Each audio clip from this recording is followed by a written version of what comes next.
let's look at this Bitcoin chart here, because you know what, this thing looked like it was stuck in a range down, what, 30-40% or so from those November highs.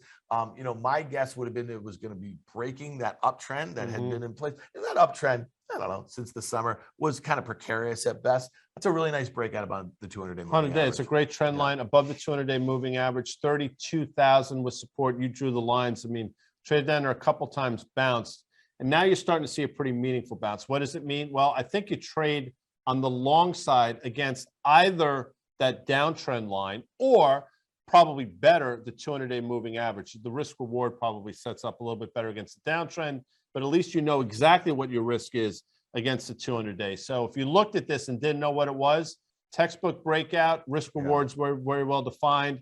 Looks pretty good to me. You know what's interesting is that, you know, our friend again, Brian Kelly, we're going to keep giving him shout outs, and CNBC's Fast Money. Well, he might be, but he calls it our radio show, but it's really a live streaming video show. But, you know, this has become a macro risk asset is what he says. And that's really interesting to me because it's still only about 2 trillion if you look at the market cap of all the products. Now, obviously, VC and a lot of the stuff that's going into kind of some of the different protocols. And we know that there's, you know, tons of NFTs, which are also financial products. That sort of sentiment towards these things is really driving a lot of price performance. Why do we focus on the charts? Because they line up pretty well.